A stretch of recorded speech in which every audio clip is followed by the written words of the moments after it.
Hello good morning दोस्त, Ravi online classes में आपका स्वागत है। इस वीडियो हम लोग देखेंगे 10th क्लास का एसएसटी का इतिहास का मोस्ट इम्पोर्टेंट क्वेश्चन के पूरे क्वेश्चन है सर, पूरे देखिए।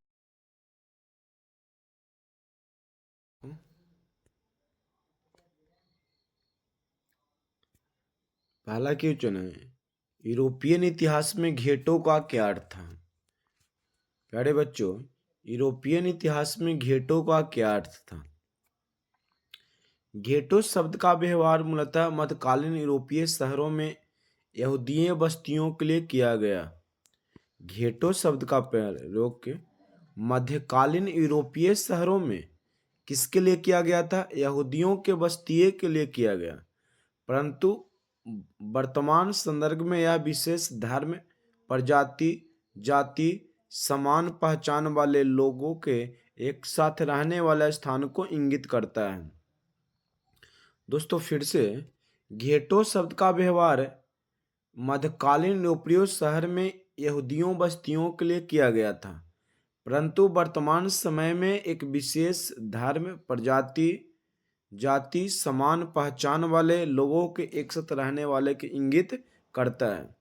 घेटो किसको इंगित करता है?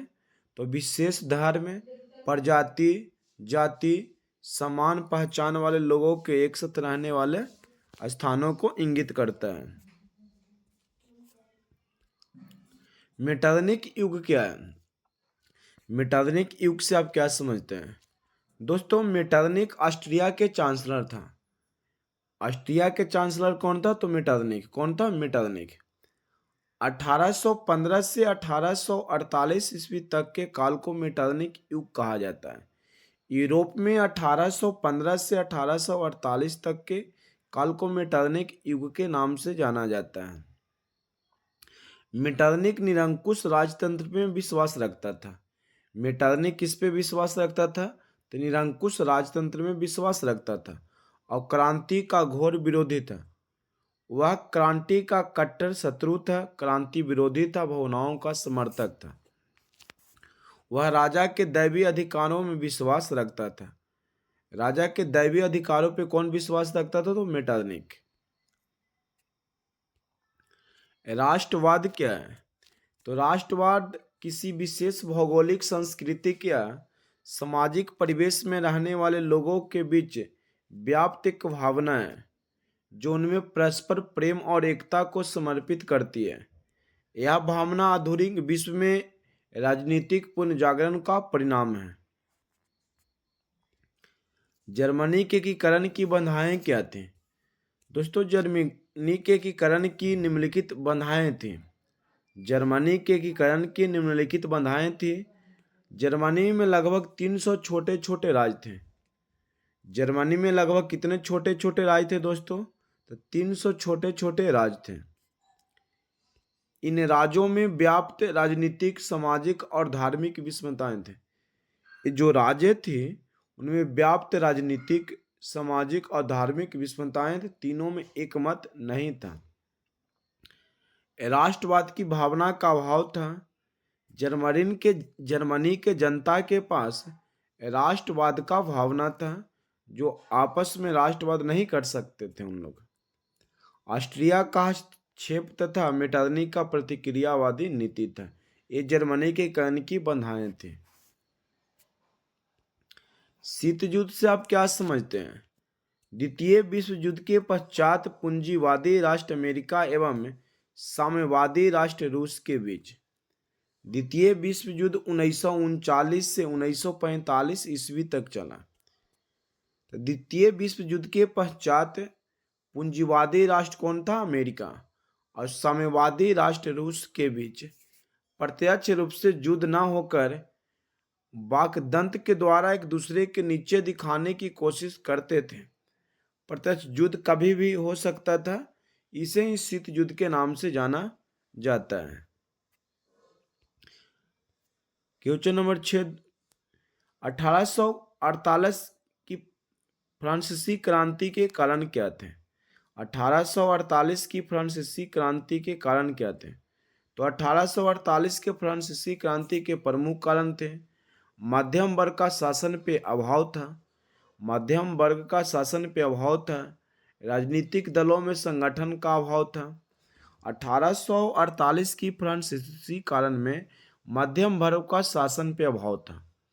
राजनीतिक दलों में संगठन का अभाव था। समाजवाद का प्रसार था और लुई फिलिप की नीति की असफलता।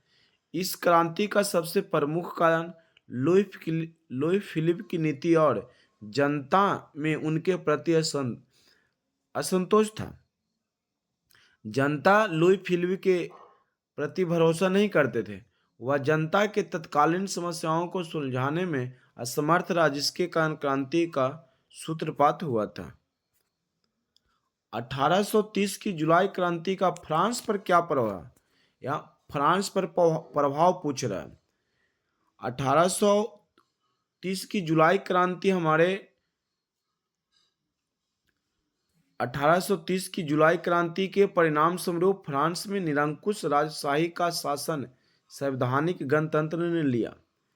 इस क्रांति ने फ्रांसीसी क्रांति के सिद्धांतों को पुनर्जीवित किया तथा फ्रांस में उदारवादी मध्यम वर्ग का राजनीतिक महत्व बढ़ गया था। बिस्मार्क के कार्यों की चर्चा करें तो जर्मनी के एकीकरण में बिस्मार्क की महत्व भूमिका थी। जर्मनी के एकीकरण में बिस्मार्क की महत्वपूर्ण भूमिका थी। वह विख्यात राष्ट्रवादी और कूटनीतिक थे। फ्रैंकफर्ट संसद में उसने भाग लिया। फ्रैंकफर्ट संसद में उसने भाग लिया। किसने? बिस्मार्क ने। वे रूस और फ्रांस में राजदूत भी रह चुका था। वह रूस और फ्रांस का राजदूत भी रह चुका था। 1862 में वह प्रसा का चांसलर बना। 1862 में बिस्मार्क ने कहाँ का चांसलर बना? तो प्रसा का। सर्वप्रथम बिस्मार्क ने प्रसा की आर्थिक और सैनिक शक्ति सुदृढ़ की। तत्पश्चात उसने डेनमार्क, ऑस्ट्रिया, सेडोवा का युद्ध, फ्रांस का युद्ध को पराजित कर जर्मनी का एकीकरण किया। डेनमार्क का युद्ध कब हुआ? तो 1864 में ऑस्ट्रिया के साथ। सेडोवा का युद्ध हुआ। उसके बाद फ्रांस का 1870 में युद्ध हुआ। लौह एवं रक्त की नीति क्या थी? तो लौह एवं रक्त की नीति का प्रतिपादन बिस्मार्क ने किया था। लौह एवं रक्त के नीति का प्रतिपादन बिस्मार्क ने किया था। इस नीति के अनुसार सैन्य शक्ति की सहायता से पूरे जर्मन प्रदेश का एकीकरण करना था। लौह एवं रक्त की नीति का प्रतिपादन किसने किया? तो बिस्मार्क ने। लौह एवं रक्त के नीति के अनुसार सैन्य शक्ति की सहायता से पूरे जर्मन देश का एकीकरण करना था। मेटरनिख कौन था? यूरोपीय इतिहास में वह क्यों विख्यात है? तो मेटरनिख ऑस्ट्रिया का चांसलर था और ऑस्ट्रिया की राजधानी कहाँ था? वियना। मेटरनिख ऑस्ट्रिया का चांसलर था। वह घोर प्रतिक्रियावादी क्रांति के संदेशों का कट्टर विरोधी था। पुरातन व्यवस्था बनाए रखने का समर्थक था। उसने जिस प्रकार की व्यवस्था यूरोप में स्थापित की उसे मेटरनिख व्यवस्था कहा जाता है। अपनी इसी व्यवस्था के कारण वह आज यूरोपीय इतिहास में विख्यात है। वियना कांग्रेस की क्या उपलब्धियां थी? तो वियना सम्मेलन की मुख्य उपलब्धियां थी में नेपोलियन द्वारा पराजित राजवंशों की पुनः स्थापना प्रयास किया गया। वियना सम्मेलन की प्रमुख उपलब्धियां थी नेपोलियन द्वारा पराजित राजवंशों की पुनर्स्थापना का प्रयास किया गया। वियना सम्मेलन में जिन्होंने नेपोलियन ने जितने राजवंशों को पराजित किया था वह पुनः स्थापना का प्रयास किया जाए। फ्रांस और स्पेन में बूढ़े राजवंश को फिर स्थापित किया जाए। फ्रांस में लुई 18वां को राजगद्दी सौंपी गई। इटली में ऑस्ट्रियाई राज परिवार को सत्ता सौंपी गई। नेपोलियन द्वारा स्थापित 39 राज्यों के जर्मन महासंघ को भंग नहीं किया गया। इस प्रकार वियना व्यवस्था यूरोप में राजनीतिक परिवर्तन कर पुरानी सत्ता को बहाल किया गया। खूनी रविवार क्या है? कहा जाता है कि 1904-1905 ईस्वी के रूस जापान युद्ध में रूस एशिया के एक छोटे से देश जापान से पराजित हो गया। 1905 ईस्वी के रूस जापान युद्ध में रूस एशिया के एक छोटे से देश जापान से पराजित हो गया। पराजय के अपमान के कारण जनता ने क्रांति कर दी। 9 जनवरी 1905 ईस्वी को लोगों का समूह प्रदर्शन करते हुए लोगों ने समूह बनाकर प्रदर्शन करते हुए सेंट पीटर्सबर्ग स्थित महल की ओर जा रहा था। जार की सेना ने इन निहत्थे लोगों पर गोलियां बरसाई, जिसमें हजारों लोग मारे गए। यह घटना रविवार के दिन हुई। अंततः इसे खूनी रविवार के नाम से जाना जाता है। अक्टूबर क्रांति क्या है? तो 7 नवंबर 1917 ईस्वी को बोल्शेविकों में पेट्रोग्राद के रेलवे स्टेशन, देखिए सबसे पहले अक्टूबर क्रांति को हम लोग बोल्शेविक क्रांति के नाम से भी जाना जाता है। कहा जाता था 7 नवंबर 1917 ईस्वी को बोल्शेविकों ने पेट्रोग्राड के रेलवे स्टेशन, बैंक, डाकघर, टेलीफोन केंद्र, कचहरी तथा अन्य सरकारी भवनों पर अधिकार कर लिया। करेंसी भाग गया, करेंसी क्या हो गया? भाग गया। और शासन की बागडोर बोल्शेविक के हाथों में आ गई, जिसका अध्यक्ष लेनिन को बनाया गया। इसी क्रांति को बोल्शेविक क्रांति या नवंबर क्रांति भी कहा जाता है। अक्टूबर क्रांति को ही बोल्शेविक क्रांति या नवंबर क्रांति कहा जाता है।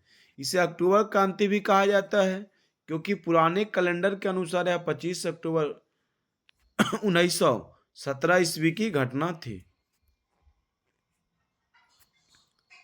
पूंजीवाद क्या है? तो पूंजीवाद ऐसी राजनीतिक आर्थिक व्यवस्था है जिसमें निजी संपत्ति तथा निजी लाभ की अवधारणा को मान्यता दी जाती है। यह सार्वजनिक क्षेत्र में विस्तार एवं आर्थिक गतिविधियों में सरकारी हस्तक्षेप का विरोध करती है। सर्वहारा वर्ग किसे कहते हैं? तो समाज का वह वर्ग जिसे गरीब, किसान, कृषक, मजदूर, समान मजदूर, श्रमिक एवं आम गरीब लोग शामिल, उसे सर्वहारा वर्ग कहते हैं। सर्वहारा वर्ग कहते हैं समाज का वैसा वर्ग जिसमें गरीब, किसान, कृषक, मजदूर, समान मजदूर, श्रमिक एवं आम गरीब लोग शामिल हो, उसे सर्वहारा वर्ग कहा जाता है। इसे आप लिख के याद कीजिएगा दोस्तों। क्रांति से पूर्व रूसी किसानों की स्थिति कैसी थी? तो क्रांति से पूर्व रूसी कृषकों या किसानों की स्थिति अत्यंत दयनीय थी, क्योंकि उनके पास छोटे छोटे खेत थे। उनके पास छोटे छोटे खेत थे, खेतों में पुराने ढंग से खेती करते थे। उनके पास पूंजी का अभाव था और करों के बोझ से वे दबे हुए थे। समस्त कृषक जनसंख्या का 1/3 थे और भूमिहीन थे, जिसकी अर्दासी जैसी थी। 1862 ईस्वी में अलेक्जेंडर फ्लेमिंग ने कृषि दास प्रथा को समाप्त किया, लेकिन किसानों की दयनीय स्थिति में कोई सुधार नहीं हुआ। तो मिलते हैं अगले पार्ट में दोस्तों।